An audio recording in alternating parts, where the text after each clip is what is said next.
Syncretic types are architectures where multiple modes of ontology, reason, language, rites, practices, and forms overlap, juxtapose, blend, and reveal their entangled interrelationships. One example we studied was of the colonisers and missionaries from the 16th to 19th centuries, who blended Mesoamerican Catholic religious spaces, such as chapels and plazas, to proselytize and convert indigenous peoples. On the other hand, other missionaries cut off in deserts or jungles from the supply and communication lines of the empire began to syncretize, adapt, and transform their architecture and ways of life. They learned from local ways of forming relationships and structures that included the participation of humans and non-humans, the living, the dead, and the not yet born, all of whom intimately depended on each other for survival and happiness. Conversely, near the center of the empire, earlier peoples in what is now Mexico were forced to either assimilate into the European political and economic religious system or face death. To preserve their ways of life, they constructed ingenious Trojan horses, nesting or hiding their knowledge, rituals, and ways of being within the architectures, objects, and practices of the colonizer's system and religion. Syncretic architecture emphasizes forms of interrelationality beyond monopolistic and stable properties. This became a starting point for our experiment. Syncretism as a method embraces the fact that we are always irretrievably entangled with others and becoming something else. Syncretic types of architecture might free up space for other imaginaries, practices, ways of knowing and relating that are already emerging, and allow them to flourish into archipelagos of diverse worlds. Chisei's project explores how the people of Hedenya, a small coastal village in northeastern Japan, coped with immense loss after the 2011 tsunami and formed new relationships with the sea, land, and each other. Following the catastrophe, the Japanese state constructed massive infrastructures and seawalls that cut off the people from the sea and relegated the rebuilding process to distant mass industry. The project learns from local modes of knowledge and relationship rebuilding, which coalesce around festivals and rituals, and proposes light structures to open the massive infrastructures for festivals and common use.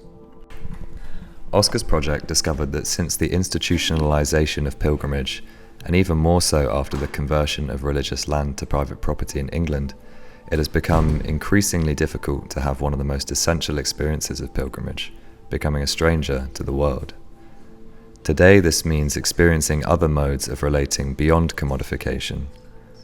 Oscar's project proposes a pilgrimage network trust, a common landowning and leaseholding charity that purchases or is gifted land and buildings along pilgrimage routes, some of which are converted into pilgrimage stations that offer free places to sleep, cook, bathe, or rest.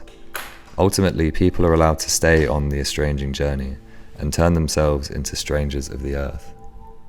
Ben's project, The Common Line, proposes a series of interventions along the perimeter of the Tarras Valley Nature Reserve, the site of a recent large-scale community buyout in Langham, Scotland.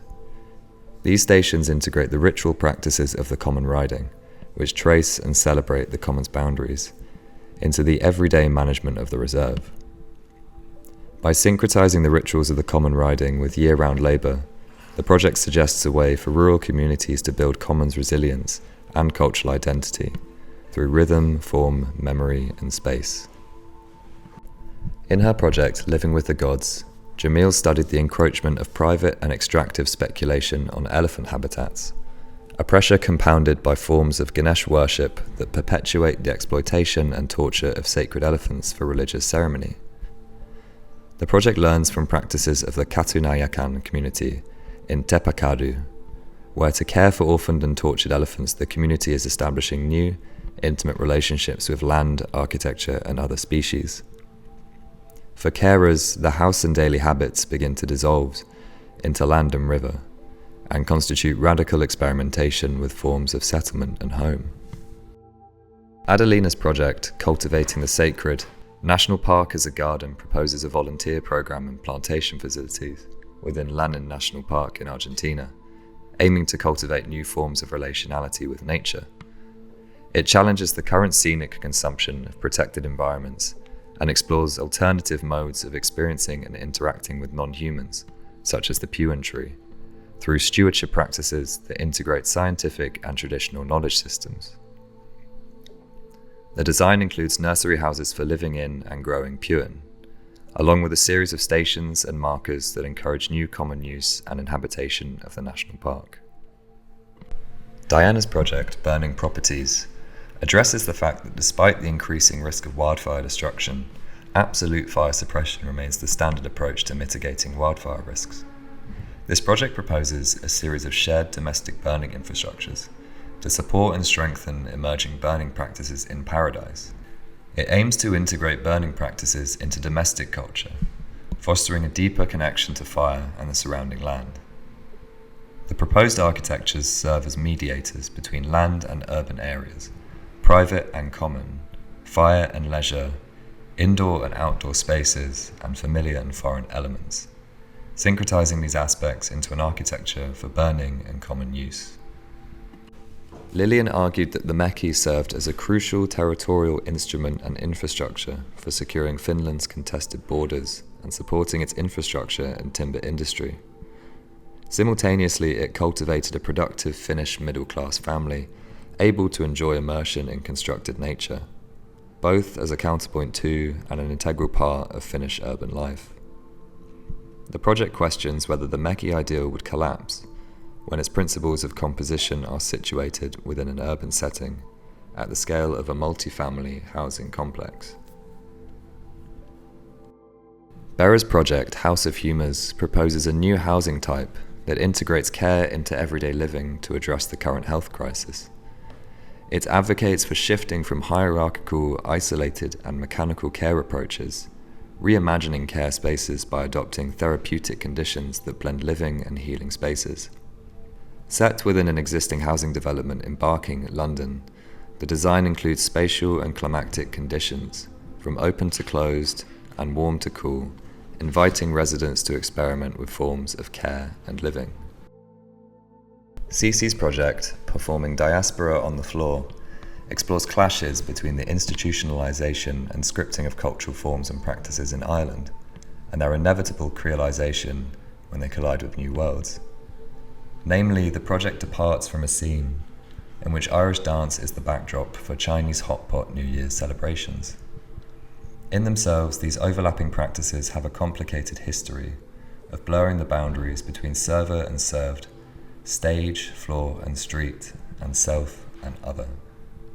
Under the guise of institutionalized imperial wedding form, Agnes' project, Ceremonial Romance, proposes a syncretic blend of a Beijing public park and an affordable, accessible wedding venue to counter China's declining romance and birth rate. Couples can temporarily privatize park facilities for ceremonies, performing collective and reciprocal wedding labor. This approach integrates wedding symbolism into daily life and allows for experimental and unconventional marriage forms. Rui's project, Living with the Dead, explores the evolving role of ancestral halls in urban villages of southern China. Historically central to patriarchal rituals and later communist re-education, these halls have lost their traditional functions, but remain symbolically sacred. Capitalism has emptied village homes, and the elderly now use ancestral halls for daily living, preserving their sanctity. Rui's project extends the ancestral hall concept, transforming old ground floor housing into a new communal space for unforeseen uses, blending the sacred with everyday life.